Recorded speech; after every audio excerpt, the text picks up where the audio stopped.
The bill is set down for committee stage next sitting day. I call on Government Order of the Day number 3.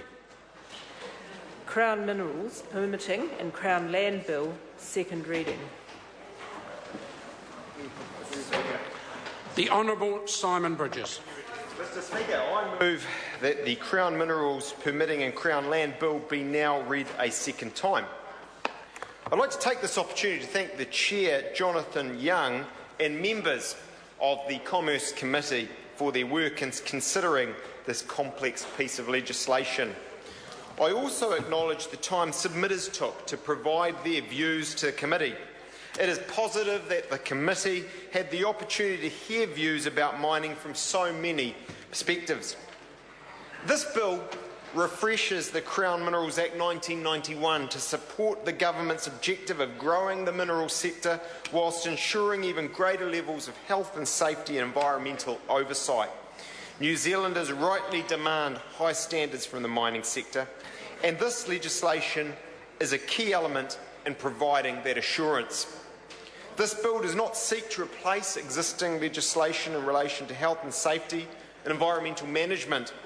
Rather, it better integrates the functions of various regulatory processes to ensure health and safety and environmental considerations are embedded throughout the process.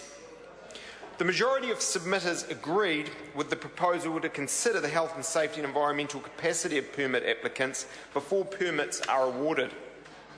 Processes to ensure these matters remain on the agenda for the life cycle of a permit, such as annual review meetings with permit holders and information sharing provisions between regulators, were also endorsed. I am confident the Ministry will implement these changes in a way that does not result in undue delay in permit decisions or duplication of effort. The report of the Royal Commission on the Pike River coal mine tragedy was released while the bill was being considered by the committee. The Royal Commission explicitly endorsed the proposals put forward in the review of the Crown Minerals Act, but it was clear that these needed to be strengthened. The bill, as reported back, incorporates further amendments that take account of the Royal Commission's report and submissions that were heard on this. These changes will ensure that health and safety becomes an integral part of the permitting process without introducing undue costs or uncertainty. This bill represents the government's response to 2 of the Royal Commission's recommendations. A comprehensive work programme on the other 14 recommendations is underway. As expected, the purpose statement generated a significant amount of interest throughout the committee proceedings.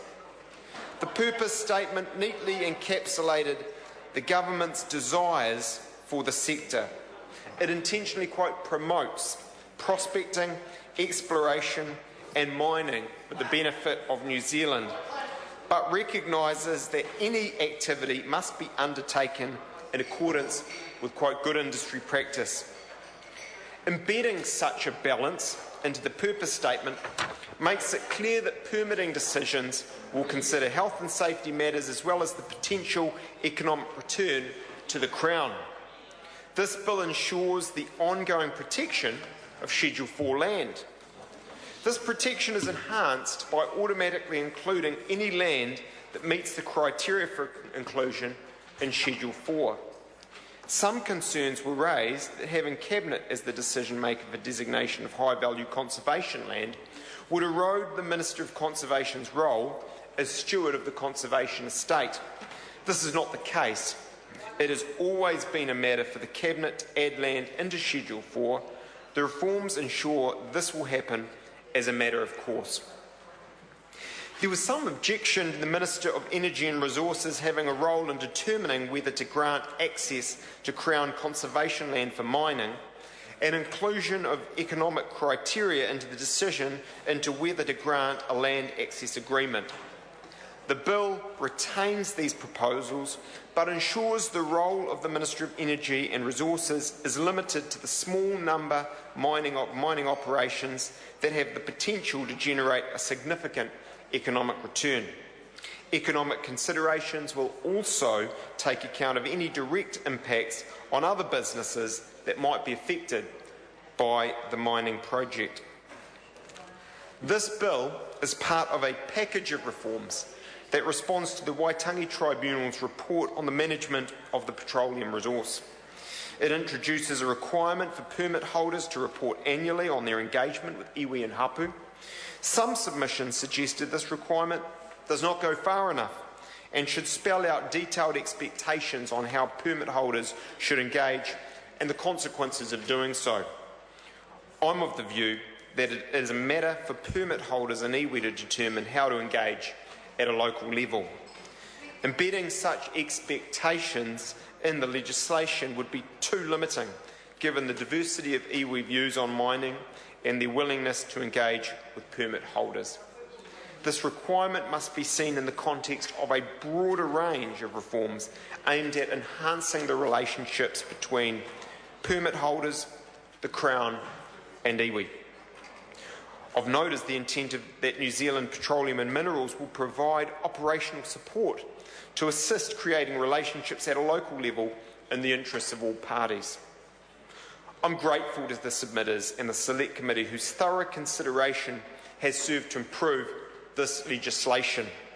The bill, as reported back, reflects the Commerce Committee's agreement on the majority of amendments proposed and its response to issues raised by a wide range of submitters.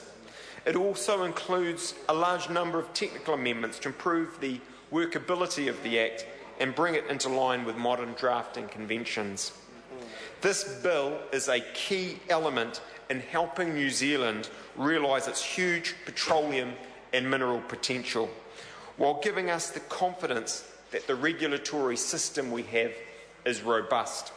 I am very pleased to commend the Crown Minerals Permitting and Crown Land Bill to the House. Thank you. The question is that the motion be agreed to. Mr. Speaker. I call the Honourable